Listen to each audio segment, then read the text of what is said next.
Well, welcome back to the Reading and Writing Podcast. I'm joined on the podcast today by James Hynes, author of the new novel Sparrow that was just published in the US. The novel was recently a Times bestseller in the UK. Emma Donoghue wrote about the novel. Utterly engrossing, vivid, and honest, this coming-of-age story reaches across millennia to grab us by the throat. Jim, welcome to the podcast. Oh, thanks for having me. I'm happy to be here. Absolutely. Well, if someone hasn't yet heard about your novel, Sparrow, how would you describe the novel? Well, Sparrow is intended to be, if I live long enough and don't lose my nerve, the first of a series of four novels, which will make up the fictional memoir of a Roman slave in the late 4th and into the mid 5th century of the Common Era. And the frame of the story is that he's an old man looking back at his life as a slave, and he's living in an abandoned town in Roman Britain after the Romans have abandoned the province.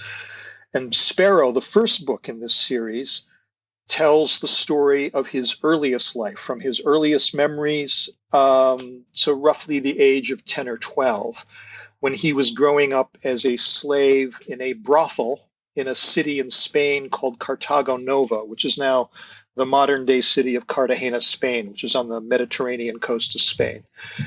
And he does not know where he was born. He does not know when he was born. He does not know who his parents are. He does not know his ethnicity even. He knows roughly that he's from somewhere in the Eastern Mediterranean. And his quote-unquote family, sort of his what they call an intentional family these days, consists of the enslaved women who work as prostitutes or what the Romans called wolves in the brothel where he's living. And two of the women in particular, the wolf Euterpe, who's from North Africa, and the brothel's cook Focaria, who is from the Roman province of Britain, become his in effect his mothers, or the closest thing he'll ever know to a mother. And so it's the story of him growing up in this kind of really, really difficult circumstance where he starts out as a kitchen slave and ends up working as a sex worker himself later in the book. And it's basically an attempt to show how this boy and these women struggle to find meaning and maybe even love in a brutally unjust world. And another thing I wanted to do was that there's a lot of historical fiction about ancient Rome that focuses on famous Romans, such as Cicero or Caesar, or all the famous names you can think of, or famous events in Roman history, such as the Roman civil wars, the collapse of the Republic, the eruption of Vesuvius that destroyed Pompeii, and so on, or about spectacular features of Roman life, such as gladiatorial combat and things like that.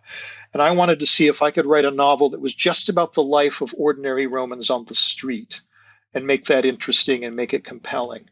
And the third thing I wanted to accomplish is, like I say, this is told from the point of view of a slave. And unlike American slavery, where you've got several hundred slave narratives by formerly enslaved people such as Frederick Douglass or Harriet Jacobs, who were able to write in great detail and with great passion and insight about what their experience as slaves was like.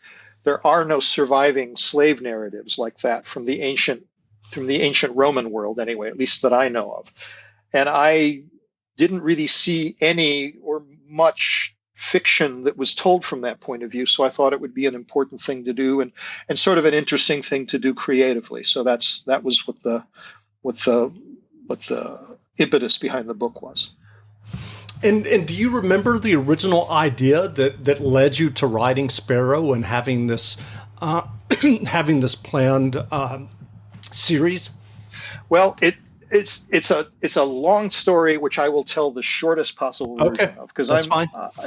It goes back 45 years to when I was in my early 20s, and I always loved historical fiction as a kid, and in my early 20s I sort of rediscovered it and started reading very serious historical fiction that had been published in the early 70s, and I decided I wanted to write a series of historical novels. Again, I wanted to write 4 books about a Celtic family that lived through the Roman occupation of Britain, and that lasted about 400 years. And each one of these books would take the family through a different century, so that ending with the withdrawal of the Romans in the fourth book and the collapse of Roman Britain.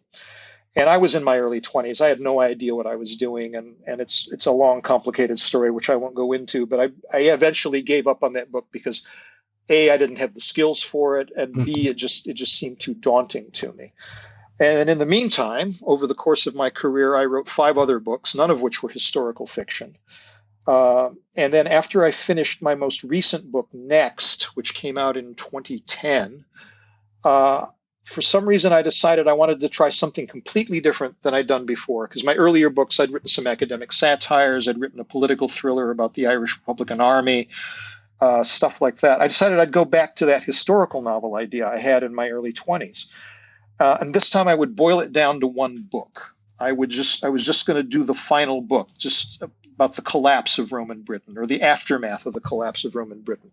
And very simply, the story was about a group of Irish Christian heretics who'd been driven out of Ireland by the Orthodox Christianity of the time in the 5th century, namely St. Patrick. And they ended up in a abandoned Roman town in Britain called Caleva, which is actually a real place. And when they get there, they discover an old man living there who claims to be an old Roman senator or general, an elite Roman anyway, who decided to stay behind after the empire left. And the big twist at the end of the book was going to be when they discovered that he wasn't any of these things. He wasn't an elite Roman. He was just a slave who got left behind. And at some point in the book, I decided I needed to know this guy's backstory. And I did something that I had never done before as a writer. All my books have been written in the order in which the reader reads them. I never jump around. Mm-hmm. But this time I decided I would write this guy's backstory out of order, just so I'd know where he was at and who he was. And I thought it would be maybe 30 or 40 pages. And I looked up one day and I'd written 150 pages and I hadn't gotten them beyond the age of like 8. And I realized, mostly what I realized is this is the story. This is more interesting than the Irish family and the post-apocalyptic aftermath of Roman Britain. And the more I did research into Roman slavery, that's when I discovered the thing I mentioned earlier, that there were no surviving memoirs by Roman slaves. And I thought, well, this is way more interesting than my original idea. I'll do this. And that's the book that became Sparrow. Well, I'm curious. I mean, given what you've said about the lack of slave narratives, how did you tackle the research for this novel? If there are not slave narratives, are there scholars who have studied the societal structure and how slaves were treated? Yeah. And that's, again, what made the book interesting for me, because it wasn't, like I said already, a lot of historical fiction and a lot of good historical fiction is about, elite Roman history that we all know, the collapse of the Republic and the rise of the empire and all that stuff.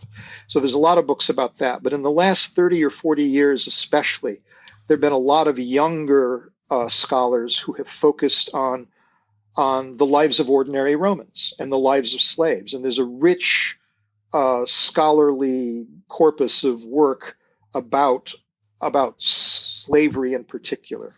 And there was one book in particular by a scholar named Sandra Joschel, which was, I think called Slavery in the Roman World or something, which is one of the first books I read. And it was written for a popular audience. It's very, very compelling, very detailed, very passionate too. She actually gets angry about it, which is kind of bracing because a lot of scholars can be very cold-blooded about this stuff.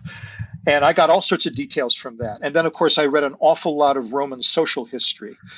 Not just about slavery, but also about how ordinary Romans lived their lives, what their sexual morality was, how they saw gender, how they saw, how they made bread, how they did their laundry, all that kind of stuff. And that all kind of factored into the book. So that was the kind of research I did. It was not the usual research you do about Rome I wasn't researching what battles Caesar fought or what Sure. Cicero did in the Roman Senate. Instead, I was trying to find out, I did an awful lot of reading about Roman slavery in particular, but also about the lives of ordinary Romans in general. Well, I'm wondering about the research and kind of your writing process. Given what you just said about writing the 150 pages and looking up, so did you after you wrote that chunk, did you start reading these books on slavery and then kind of weaving in some of the things that you discovered? Yeah, that's one of the things I discovered early on. I had tried to write historical fiction before, as I said, once in my early 20s, and then again in my 30s with a novel I worked on for a few years and gave up on. And with the one I did in my 30s, I took the position that you needed to do all the research first and then write the book. And that was a mistake because when I started writing the book, I was basically just emptying my notebooks into the page, Hmm. and I got pages and pages and pages of world building and no story. Right. So the thing I wanted to avoid this time around was that I didn't want it just to be research. Kept telling myself this is a story first, the history comes second. So the trick I learned, and I'm not saying this would work for anybody, but it absolutely worked for me, was to start writing right away before I knew what I was doing and do the research at the same time. And that ended up sort of setting up this really wonderful feedback loop where I didn't know what I needed to research until I actually started creating scenes and characters. So that, for example, he early in his life, before, when he's just a kitchen slave, my character Jacob is sent out to run errands, to do the shopping for the brothel, buy the food, because it's also a tavern. And he goes to a bakery. Well, I didn't know anything about how a Roman bakery worked, so I would stop writing and I would research how a Roman bakery worked, and then I'd write the scene again. And then the research also gave me ideas for scenes, substantive scenes that move the story along that I never would have thought of if I hadn't done the research. So one of the things I did for research was I already decided I wanted the book to be set in that city of Cartago Nova in Spain. So I went there. I went to Cartagena in 2016 and spent several days there. And one of the places I went was this wonderful municipal museum they have in Cartagena that's literally built around and over the old Roman cemetery in the town. So that at the center of the museum, there's this big covered courtyard where you can stand on the balcony and look down on these ancient Roman graves. And if I hadn't, and as a result of that, there's a major scene in the book that takes place in that graveyard. I already knew that particular character was going to die, but I wasn't planning on showing that guy's funeral. But having seen the graveyard, I thought this is just too good not to use. So I wrote this whole, it's like a 15 or 20 page scene just because I happened to have done that research. So like I say, the writing as I did the research meant that doing the writing told me what I needed to research, and then doing the research gave me ideas for story and character that I wouldn't have come up on my own. So it was a really productive process for me. That's great. Well, I wonder if we can circle back a little bit. Can you tell us about your original writing journey that led you to writing your first stories and your first novel? Um, I wanted to be a writer ever since I was a teenager. I'd read a lot of science fiction, so I wrote a lot of short stories that were, basically ripoffs of the science fiction writers I loved when I was in high school, like Arthur C. Clarke or Ray Bradbury or Isaac Asimov and so on. And I won a creative writing award in college when I went to the University of Michigan, something called the Hopwood Award, and that kind of egged me on further. And my first published novel, I mean, like I say, I'd attempted the historical novel. I Hmm. also attempted another novel that was sort of the obligatory semi-autobiographical novel about a sensitive kid growing up in a small town in Michigan like me. But my first published novel, which was a political thriller about the Irish Republican Army, actually was sort of a, uh, a direct result of my failed attempt to write that historical novel in my early 20s. Because in 1982, when I was 27, I quit my job and went to Britain for 3 months to research that historical novel about Roman Britain and visited a lot of Roman ruins in Britain, like Hadrian's Wall and that city I mentioned earlier, Caleva. And while I was in Britain in 1982, there was an election going on in Northern Ireland. And that was the height of the Troubles, the height of the conflict between the Irish Republican Army and the British government. And I kept reading about this stuff in the newspaper every day while I was staying in youth hostels. And I suddenly got this while I was at Hadrian's Wall. I can remember the moment. It was like an epiphany from a James Joyce short story. I thought, well, this historical novel is going to take me forever to write. I need a way to make a living. So I'll write a thriller about Northern Ireland. I'll write it really fast in a year, and I'll make a lot of money, and I'll use that money to write my historical novel. And, it was a kind of a crazy idea for a young writer who had no idea how the world worked and didn't know how to write a novel yet because I hadn't written one. But that's what I did as I started to work on that book. So the book that was supposed to take me a year and just be a knockoff ended up taking me 5 years, because that's how I taught myself how to write a novel, was by writing that book over and over again. I did 4 complete drafts in longhand and typed them all up on an old electric typewriter. This is long before computers. And that was my first published novel, The Wild Colonial Boy. And I ended up taking it way more seriously than I thought it was. And by that point, the historical novel was way behind in the rearview mirror. And I went on and wrote 4 other books after that that had nothing to do with historical fiction. Well, I know that you taught a great course about fiction writing, and I'll include a link to that in the show notes for people who want to take a look at that. And I know this is a broad question given your teaching, but what writing advice would you offer for those who are writing their own stories or novels? It's very simple, and it's probably something every writer who gets asked this question thinks of immediately, which is just read everything and just start writing. You learn to write by writing. You learn to write by doing it. So find some time every day to do it, or find as often as you can to do it, and read everything you like. The advice, back when I used to teach in college, I don't teach in universities anymore, but back when I used to, I would sometimes tell students, and I kind of meant this, that don't be too overly concerned about reading what you think you ought to read, or reading what people tell you to read. If you start something and you don't like it, don't finish it. Don't waste your time. You're going to learn more from the books you really want to read, I think. But apart from that, the main thing is just start writing, even if you don't think you know what you're doing. And the chances are you probably don't know what you're doing. I certainly didn't when I was starting. Sure. But I remember years ago, like I mentioned, I won something called a Hopwood Award at the University of Michigan. And there's a little writing center at Michigan called the Hopwood Room, where they keep all the books by people who've won the award over the years. And I was sitting in there once I was still an undergraduate at this point, and I don't think I'd won the award yet. And I remember hearing another young student in there, a young woman, talking to somebody about her writing career. And she said she didn't want to start writing until she got her worldview in order. And I remember even at the age of 19 or 20 or however old I was when I heard her say this, I just thought that's wrong. That's just wrong. You don't get your worldview and then start writing. You get your worldview by writing. That's how you learn what you think about the world, is by writing. And so that's what I do. I just start writing and keep writing. So are you working on the next book in your series now? I am. I'm about 50,000 words into it. I was working on it yesterday, and after I finish talking to you, I will go back to work on it. That's great. Do you have a projected publication date? Honestly, when it's finished. That's the best I can tell you. The first book took me 10 years to write. I'm hoping this one will only take me a couple, because I've already done much of the research. There's still a lot of research, because in the second book, it's a different milieu. He's got a whole new cast of characters. It's a different sort of situation. So I still have a fair amount of research to do, but I've done the basic. I already have a firm grasp on the late Roman world, on the Roman world of the 4th and 5th century. So I don't have to reproduce that. So hopefully it'll go faster this time. And plus, while I was writing the first book, I had plenty of time to think about what's going to be the story in the next 3 books. So I kind of know where I'm headed.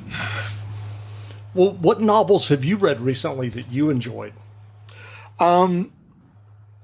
Having rediscovered historical fiction late in life, I read a lot of it. And so I thought I'd mention just 3 that I really, really enjoyed in the last year or so. And one's a book called The Manningtree Witches by a British poet named A.K. Blakemore. I think it's her first novel. And it's about an actual witch hunt, a historical witch hunt in a village called Manningtree in, I think, Norfolk in England in the mid-17th century. And it's written from the point of view of the women who are accused of being witches. And it's just a fantastic book. Another book I really enjoyed was a book that, alas, is not published, at least not yet in the United States, but I looked so interesting to me, I ordered a copy from Britain. It's called Fox Ash, Foxash, by a writer named Kate Worsley. And the best way, I don't want to give much of it away because half the fun of it is discovering what happens in the book, but it's basically as if Daphne du Maurier had written Rosemary's Baby. And the third one I'll mention, not just because I feel obligated because she wrote me such a lovely blurb, but I really do love Emma Donohue's historical fiction. And she's got a new one out, which I haven't read yet. But the one I want to mention is the one that she published last year, is a book called Haven, which is about three Irish monks in the 9th century who settled the island of Skellig Michael, which is this barely habitable little rock off the coast of the western coast of Ireland, and found a monastery there. And it's a short book. It's only 3 characters with a very limited setting, just this island.